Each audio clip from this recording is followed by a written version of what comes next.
અંકિત એક મલ્ટીનેશનલ કંપનીમાં નોકરી કરતો હતો. મહિનામાં 2-3 વખત કંપનીના કામ માટે તેને બહાર જવાનું થાય. આ વખતે પણ તે ઓફિસના કામ માટે 5 દિવસથી શહેરની બહાર હતો. પરંતુ કામ વહેલું પૂરું થઈ ગયું હતું. તેથી તે 2 દિવસમાં જ ઘરે પાછો ફર્યો. અચાનક ઘરે પહોંચીને તે તેની પત્ની અને મમ્મીને સરપ્રાઈઝ આપવા માંગતો હતો.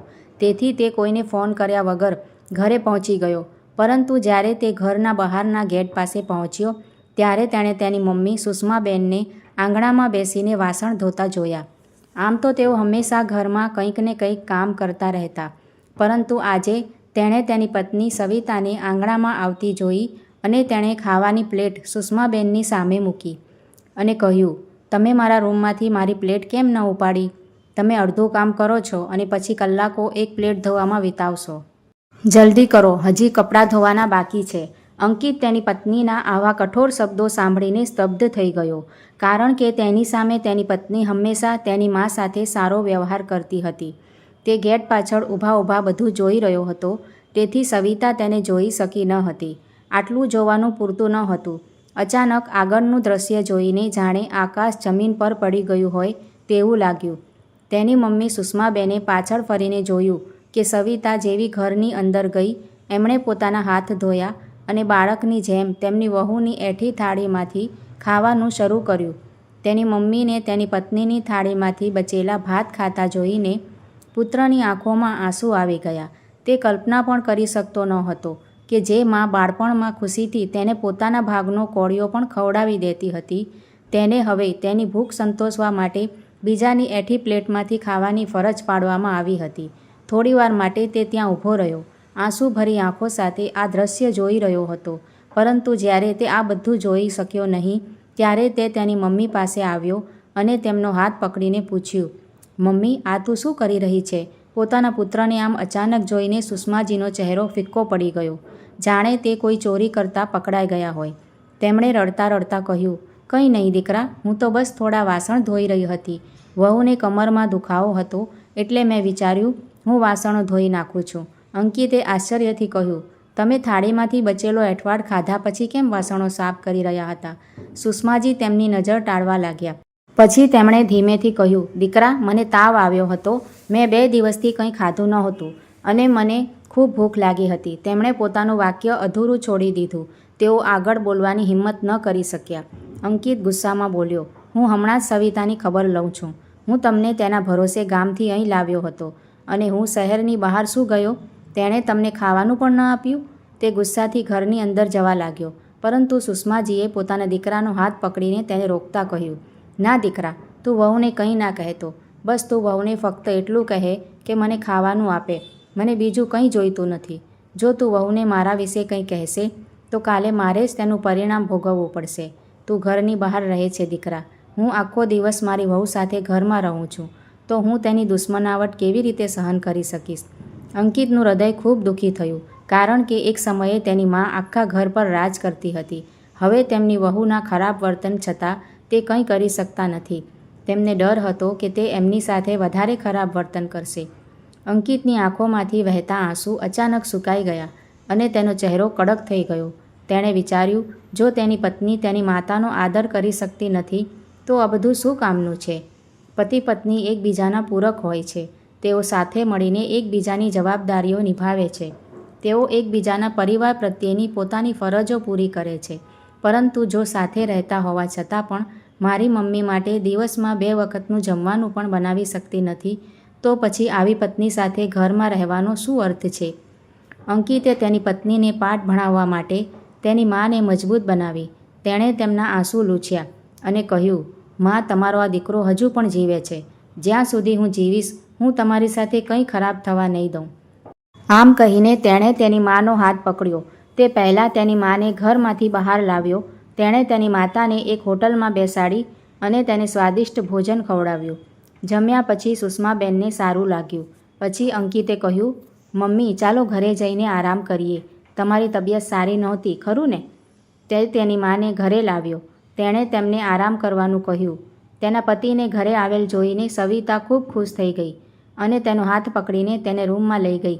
તેની સાથે મીઠી મીઠી વાતો શરૂ કરી. પણ આજે અંકિતને તેની પત્ની તરફથી આ પ્રેમ ફક્ત એક દંભ લાગ્યો. જો તે ખરેખર તેને પ્રેમ કરતી હોત તો શું તે તેની ભોળી માનું ધ્યાન રાખત નહીં? કડક આંખોથી તેની તરફ જોતા અંકિતે કહ્યું, આ મીઠી વાતો બંધ કર. પહેલાં મને એક વાત કહે. મારી મમ્મીએ આજ સુધી તારી સાથે કોઈ ખરાબ વર્તન કર્યું છે? શું તેમણે તને કોઈ ઠપકો આપ્યો છે? અચાનક આવા પ્રશ્નથી સવિતા સ્તબ્ધ થઈ ગઈ. તેણે કહ્યું, પણ તમે અચાનક આ પ્રશ્ન કેમ પૂછી રહ્યા છો? અંકિતે તેને ધક્કો મારીને દૂર ધકેલી દીધી.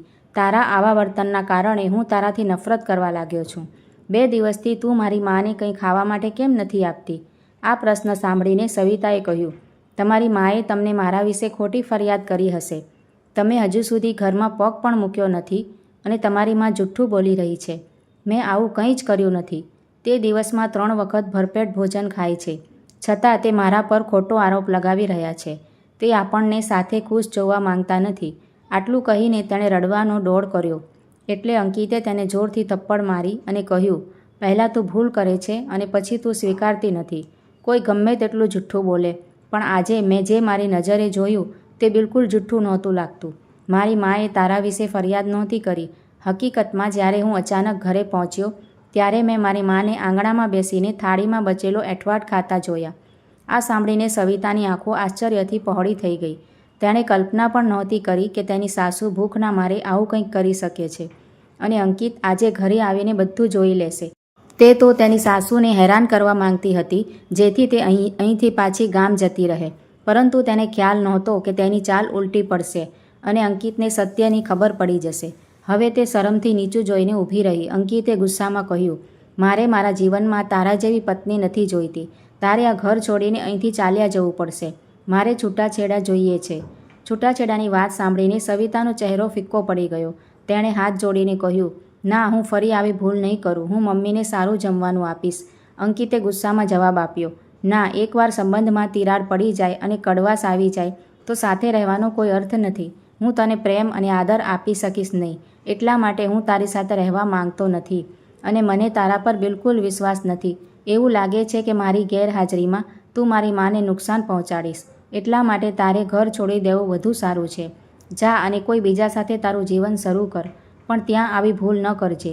ઘરના વડીલો પરિવારનો પાયો છે અને જો તું તેમની સાથે ખરાબ વર્તન કરશે તો તારું પણ ભવિષ્ય બરબાદ થઈ જશે અને હું મારી માની સંભાળ રાખવા માટે પૂરતો છું. સવિતાએ તેને વિનંતી કરી પણ અંકિતે તેનો વિશ્વાસ ગુમાવી દીધો. તેથી તેણે બીજી તક ન આપી અને સવિતાને છૂટાછેડા આપી દીધા. સુષ્માજી તેમના દીકરા વહુના સંબંધો તૂટવાથી ખૂબ દુઃખી હતા, પરંતુ તેના દીકરાએ તેને સમજાવ્યું કે સ્વાર્થી લોકો ક્યારેય બીજા કોઈ વિશે વિચારતા નથી અને તે એવું જીવનસાથી ઈચ્છતો નથી જે ફક્ત પોતાનું જ વિચારે. જેને મારી મા માટે દિવસમાં 2 વખતનું જમવાનું બનાવવું પણ બોજ લાગ્યું. વ્યક્તિના ઈરાદા તેના કાર્યોથી પ્રગટ થાય છે. છૂટાછેડા પછી સવિતાને તેના માતા પિતાના ઘરમાં પણ સ્થાન મળ્યું નહીં, કારણ કે તેના ભાઈ અને ભાભી પણ સારી રીતે સમજી ગયા હતા કે સવિતાએ તેની મૂર્ખતાને કારણે તેનું પોતાનું ઘર બરબાદ કરી દીધું હતું. તેથી તેઓ તેને ટેકો આપવા તૈયાર ન હતા. આ બાજુ અંકિત તેની માની સંભાળ જાતે જ રાખતો હતો. 4 વર્ષ પછી નેહા તેના જીવનમાં આવી. નેહા તેની ઓફિસમાં કામ કરતી હતી અને લગભગ 35 વર્ષની હતી. તેણે હજુ સુધી લગ્ન કર્યા નહોતા, કારણ કે તે તેના માતા પિતાની એકમાત્ર પુત્રી હતી અને તેના પિતાનું અવસાન થયું હતું. તે લગ્ન કરવા માંગતી ન હતી કારણ કે તે તેની માતાની સંભાળ રાખતી હતી. ધીમે ધીમે અંકિત નેહાને પસંદ કરવા લાગ્યો, જે હંમેશા પોતાની પહેલાં તેની માતાનો વિચાર કરતી હતી. એક દિવસ અંકિતે તેણીને લગ્નનો પ્રસ્તાવ મૂક્યો અને તેને ભૂતકાળના જીવન વિશે બધું કહ્યું. નેહા, જીવનમાં આપણી પાસે શું છે? મારે મારી માની સંભાળ રાખવી છે અને તારે તારી માની સંભાળ રાખવી છે. તો શા માટે આપણે બંને એક સુંદર પરિવાર ન બનાવીએ અને સાથે મળીને આપણા વડીલોની સંભાળ રાખીએ અને આપણા જીવનમાં આગળ વધીએ? કારણ કે થોડા સમય પછી આપણે પણ એકલા પડીશું. તે સમયે આપણને પણ એક સાથીની જરૂર પડશે. બંનેના જીવનમાં એક જ ધ્યેય હોવાથી નેહાએ આ સંબંધ માટે સંમતિ આપી. તેમના લગ્ન મંદિરમાં થયા અને હવે 2 માતાઓ તેમના ઘરમાં સાથે રહે છે. લગ્નના 1 વર્ષમાં નેહા પણ એક બાળકની માતા બની ગઈ હતી. નેહાનો દીકરો તેની દાદી અને નાનીના પ્રેમાળ સાથમાં ખૂબ પ્રેમ અને સ્નેહ સાથે મોટો થઈ રહ્યો હતો અને નેહા અને અંકિત આખા પરિવારને પ્રેમથી સંભાળ રાખતા હતા. મિત્રો, વાર્તા ગમી હોય તો ચેનલને સબસ્ક્રાઈબ કરજો.